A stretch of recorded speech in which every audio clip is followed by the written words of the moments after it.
Hello বন্ধুরা, প্রবাসে খাঁটি বাঙালি চ্যানেলে তোমাদের সবাইকে আবারও স্বাগত জানাই। তো এর আগের ভিডিওটাতেই আমরা বলেছিলাম যে আমাদের পরের দিন বিরিয়ানি হচ্ছে। তো যেমনি বলা তেমনি কাজ, বিরিয়ানি তো হয়েছিল, কিন্তু আমার ভিডিওটাকে এডিট করে পোস্ট করতে একটু লেট হয়ে গেল। তো এখানে আমি একটা পাত্রের মধ্যে জল নিয়ে যা যা গোটা মশলা লাগে বিরিয়ানিতে সব দিয়ে দিয়েছিলাম। তো বিরিয়ানির জন্য এখানে আমি বাসমতি রাইস নিয়ে নিয়েছি। তো এটাকে কিছুক্ষণ জলে ভিজিয়ে রেখেছিলাম, আর অন্যদিকে সমস্ত মশলাপাতি ভালো করে পেস্ট করে রাখা হয়েছিল।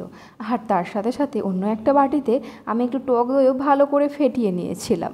আর ফ্রিজে যেহেতু আগে থেকেই আমাদের চিকেনটা আনা ছিল, তো সেটাকে নরম করার জন্য একটু জল দিয়ে কিছুক্ষণ ভিজিয়ে রাখা হয়েছিল। আর অন্যদিকে পেঁয়াজগুলোকে এই সাইজে ও কুচিয়ে রেখেছিল। আর অন্যদিকে আমি আলুটাকেও এভাবে কুচিয়ে ভালোভাবে ধুয়ে পরিষ্কার করে রেখে দিয়েছিলাম। তো আলুটাকে আগে আগে ভেজে নেব তার জন্য। আর অন্যদিকে আমি একটু পাতিলেবু রেখে দিয়েছিলাম। তো এই মশলাগুলো দিয়ে জলটা কিছুক্ষণ গরম করে নিয়ে চালটাকে এর মধ্যে দিয়ে দিয়েছিলাম।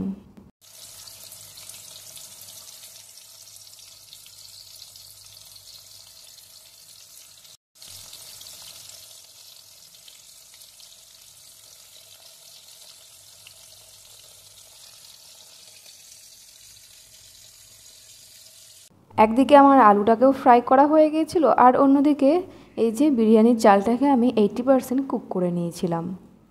আর অন্যদিকে সেই পেস্ট করা মশলাগুলো দিয়ে ভালোভাবে চিকেনগুলোকে ম্যারিনেশন করে রাখা হয়েছিল। আর এই যে এখানে পেঁয়াজগুলোকে আমি ভেজে নিচ্ছিলাম বেরেস্তা বানাবো বলে।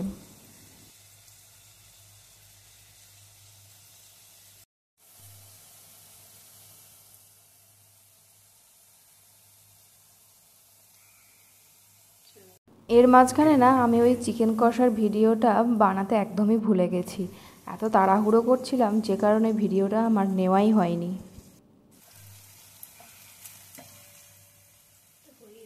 তো আমি এখানে একটা পাত্রের মধ্যে ওই চিকেন কষার মশলাগুলোকে একটু একটু করে মিশিয়ে নিচ্ছিলাম, যাতে করে তলাটা খুব বেশি ধরেও না যায়, আর পুরো রাইসটা জুড়ে ফ্লেভারটা ছড়িয়ে যায়। তেল দিল না?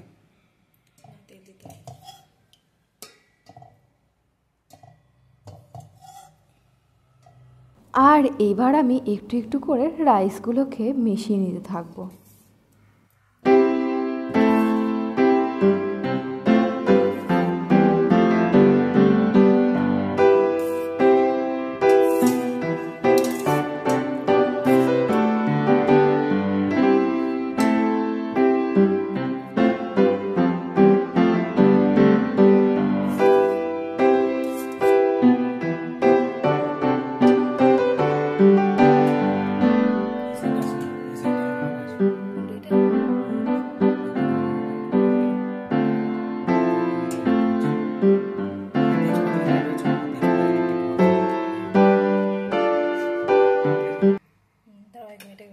তো এরপরে আমি ওই ভেজে রাখা বেরেস্তাগুলোকে ভালোভাবে দিয়ে দিচ্ছিলাম, আর উপর থেকে ওই যে আগে থেকে করে রাখা চিকেন কষাগুলোকে মিশিয়ে নিয়ে তার উপরে আরেকটা রাইসের লেয়ার দিয়ে নিচ্ছিলাম।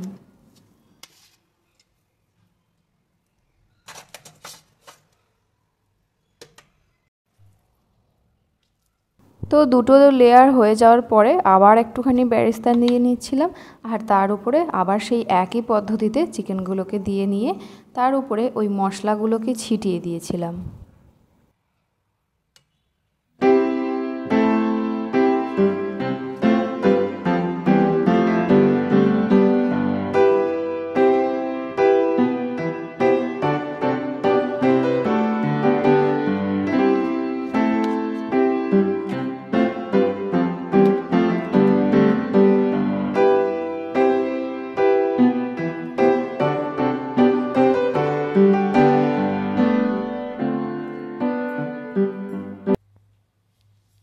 তো লেয়ারটা সম্পূর্ণ শেষ করার পরে আমি ওপর থেকে ঘি আর কেওড়ার জল মিশিয়ে দিয়েছিলাম।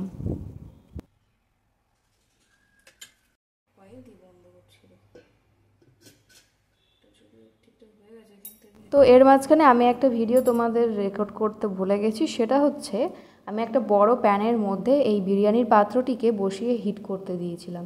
যদি ডাইরেক্ট হিট করতে দেওয়া হয় তাহলে অনেক সময় তলাটা ধরে যাওয়ার সম্ভাবনা থাকে, সেই কারণে।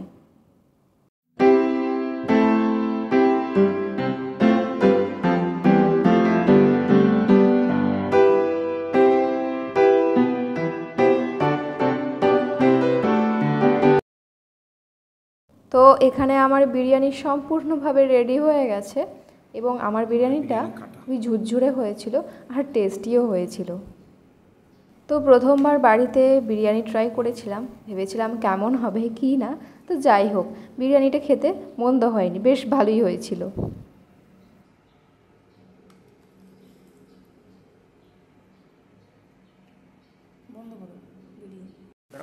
This is biryani.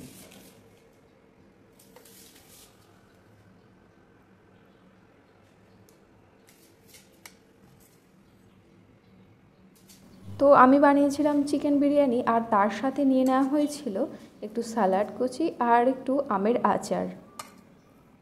বিরিয়ানির টেস্টটাও যেমন সুন্দর হয়েছিল, বিরিয়ানি থেকে একটা খুব সুন্দর সেন্ট হয়েছিল। আর দোকানে গেলে না, দোকানের বিরিয়ানিটা কিছুক্ষণ খাওয়ার পরে কেমন মনে হয় মুখ মরে গেছে, পেট ভরেনি, এরকম ব্যাপার। কিন্তু বাড়িতে আমি বিরিয়ানিটা ভীষণ ভালোভাবে বেশ অনেকটাই খেতে পেরেছি।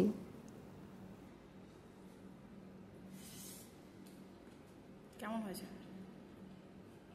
দুর্দান্ত হয়েছে, দুর্দান্ত। Leg piece, chicken leg piece. আজকের ভিডিওটি আমি এখানেই শেষ করলাম। ফিরে আসছি অন্য একদিন নতুন একটি ভিডিও নিয়ে। আর আমার ভিডিওগুলি ভালো লেগে থাকলে please like, comment, share, subscribe করে দিও। আজকে এখানকার মতোই টাটা।